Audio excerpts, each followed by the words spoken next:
Los instrumentos de cobertura. La cobertura financiera o el hedging es uno de los pilares más avanzados e interesantes de las finanzas corporativas. Para ello, abarcaremos más temas importantes y daremos una pequeña explicación respecto a ello.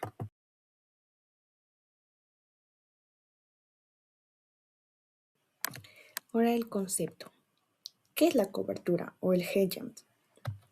Para ello, eh, la cobertura financiera es una estrategia que funciona como una póliza de seguros, ¿no? Para la empresa, que consiste en asumir una posición financiera para, en este caso, neutralizar o compensar el riesgo de pérdidas ante fluctuaciones adversas en variables del mercado, ¿no? Para ello tenemos estas variables, como vemos son tres: el tipo de cambio, o en este caso las divisas, por ejemplo la volatilidad del dólar respecto al sol peruano, como también las tasas de intereses, que es el riesgo de que suban los intereses de los préstamos corporativos. Y por último, los precios de materias primas, ¿no? Es el costo, por ejemplo, del petróleo, del maíz, del cobre, etcétera, necesarios para producir. ¿Por qué las empresas se cubren? ¿Cuál es el objetivo principal de una gerencia financiera? En este caso, no es adivinar el futuro del mercado, sino dar estabilidad y rentabilidad, en este caso, al negocio. Por eso, la empresa se cubren por dos razones fundamentales, los cuales voy a pasar a explicar, que vendría a ser la estabilidad en los flujos de caja. Si una empresa importa insumos, en este caso en dólares, y el billete verde sube bruscamente de un mes a otro, genera que sus costos se disparan y rompen su presupuesto. Al cubrir la empresa asegura que sus egresos de dinero sean predecibles, ¿no? Por otro lado, es la previsibilidad de los resultados. La planificación, en otras palabras, nos va a llegar a permitir fijar márgenes de ganancia exactos.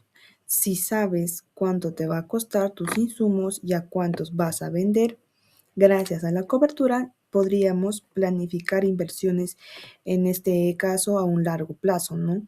Con total seguridad, sin importar si el mercado exterior se vuelve caótico. Cobertura versus especulación. En este caso daremos puntos críticos como claros, ya que las empresas suelen confundir ambos conceptos. Para ello mencionaremos características. Primero, el objetivo principal de la cobertura, que vendría a ser a reducir o eliminar, en este caso, un riesgo existente. Por otra parte, en la especulación, el objetivo principal es asumir el riesgo para ganar dinero, ¿no? Ahora, como característica siguiente tenemos la motivación. En la cobertura sería proteger el negocio principal y buscar la rentabilidad. Por otra parte, en la especulación, la motivación es aprovechar la volatilidad para obtener ganancias mucho más rápidas. Por otra parte, el resultado esperado en la cobertura, ¿cuál sería? Es si el mercado se mueve en contra, la cobertura compensa la pérdida. Y por otro lado, en la especulación, el resultado esperado es si el mercado se mueve en contra, se sufre una pérdida total. El mercado de derivados es la herramienta de cobertura. Para ejecutar estas estrategias se utiliza un mercado especializado. ¿Qué son derivados financieros? Para esto, decir que son contratos financieros cuyo valor no es propio, sino que deriva del precio de otro activo, lo cual se conoce como un activo subyacente. Ahora, los activos subyacentes más comunes son las divisas, los bonos, las acciones o productos físicos como el oro o el petróleo. Bien, Teniendo en cuenta esto, pasemos a los forwards, que son los contratos privados a medida, muy comunes como los bancos, ¿no? Para comprar o vender activos a un precio fijo en el futuro. Por otra parte, los futuros son similares a los forwards, pero estarán estandarizados y negociados en la bolsa de valores financieras. Por otro punto, los swaps son intercambios financieros de flujos, como cambiar una deuda de tasa variable a una tasa fija. Ahora, las opciones son contratos que dan el derecho, pero no la obligación, de comprar o vender algo a un precio fijo, pagado una prima, en este caso como un seguro clásico.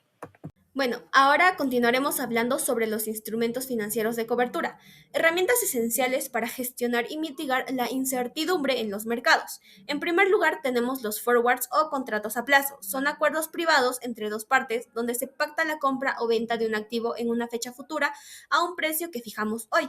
Un ejemplo muy claro es el de un exportador que, para asegurarse que cuánto va a recibir por sus ventas en dólares dentro de 3 meses, firma un forward para fijar el tipo de cambio hoy mismo, eliminando así el riesgo de que el dólar caiga. Por otro lado, tenemos los futuros. Son muy similares a los forwards en cuanto a su función, pero tienen una diferencia fundamental. Se negocian en mercados públicos organizados y son contratos estandarizados. Esto les otorga dos grandes ventajas: mayor liquidez y mucha más transparencia en la formación de precios. Pasando a los siguientes instrumentos, entramos en terreno de mayor flexibilidad. Primero están las opciones, que pueden ser de tipo call, que son para comprar, o put, para vender. Aquí lo fascinante es que nos dan el derecho, pero no la obligación, de realizar la operación a un precio determinado. Su principal ventaja es que nos permite limitar la pérdida potencial, simplemente pagando una prima inicial. Pero a diferencia de los forwards, no limitan nuestra ganancia si el mercado se mueve a nuestro favor. Finalmente, tenemos los swaps o intercambios. Estos son acuerdos para interactuar o intercambiar flujos de caja futuros basados en una fórmula preestablecida. Son extremadamente útiles y comunes en el mundo corporativo. Por ejemplo, cuando una empresa quiere cambiar una deuda que tiene a tasa variable por una tasa fija para protegerse contra el alza de los intereses, o viceversa. Ahora nos toca hablar sobre su implementación, para la cual primero tenemos que entender dos puntos. Uno, que es el análisis de beneficio-costo, y dos, que es la gestión de riesgos de contraparte. Primero analicemos los costos-beneficios de cobertura. En sí, la cobertura de riesgos es una estrategia que permite reducir la incertidumbre financiera, pero su implementación también implica costos. Entre ellos se encuentran el pago de primas de seguros, comisiones por las contrataciones de los instrumentos financieros, costos administrativos y los costos de oportunidad, ya que las empresas pueden dejar de obtener mayores beneficios si es que el riesgo finalmente no se materializa. Con esta razón, las organizaciones deben realizar un análisis del costo-beneficio, ante todo para decidir qué riesgos cubrir. No simplemente es conveniente proteger el 100% de todos los riesgos, pues algunas veces las coberturas pueden resultar mucho más costosas que posiblemente el impacto económico de cierto evento. Lo recomendable es priorizar aquellos riesgos que representan una mayor probabilidad de que ocurran o que tendrían consecuencias significativas dentro de la empresa.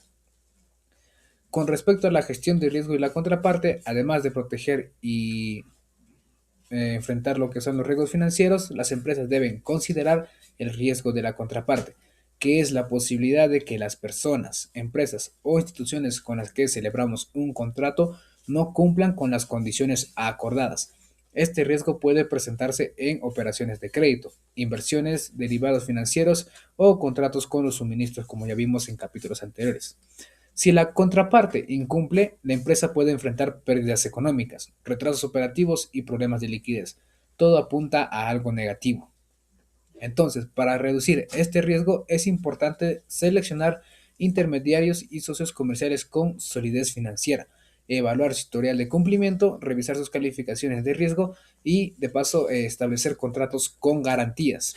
Así, para tener mecanismos de protección que minimicen las posibilidades de pérdidas para nosotros. Casos hay muchos. Ampliamente para conocerlo podemos tomar a las varias aerolíneas internacionales que existen, ¿no? Que utilizan contratos de cobertura financiera, tanto como lo que hemos visto que son los swaps, los futuras. ¿Para qué? Para fijar con anticipación el precio de los combustibles que están utilizando. ¿Por qué? Pues porque el combustible representa uno de los costos operativos más importantes para toda aerolínea. Si el precio internacional del petróleo aumenta de forma repentina, los costos de operaciones también se incrementan y en consecuencia los márgenes de utilidad pueden reducirse considerablemente por la demanda del mercado. Entonces, gracias a estos instrumentos de cobertura, las empresas pueden mantener un precio previamente acordado y en sí parte de su combustible no sea tan caro. Aunque la cobertura tiene un costo, este le permite evitar las fluctuaciones externas del mercado, dando como consecuencia planificar mucho mejor los presupuestos y así manteniendo una mayor estabilidad financiera frente a los escenarios de alta volatilidad. Entonces, ¿qué podemos concluir? La cobertura de riesgos no tiene como objetivo generar mayores ganancias, no obtener beneficios especulativos. Lo que debemos entender es que su propósito principal es reducir la incertidumbre y proteger la estabilidad financiera de la organización frente a los eventos inesperados que se puedan presentar. Al disminuir esta exposición de las variaciones del mercado y a posibles incumplimientos contractuales, la empresa puede concentrar sus esfuerzos en sus actividades principales, tomar decisiones con mayor seguridad y planificar mucho mejor su crecimiento de manera sostenible. En este sentido, la cobertura de riesgos constituye una herramienta estratégica para fortalecer la competitividad y de paso garantizar la continuidad del negocio en el largo plazo.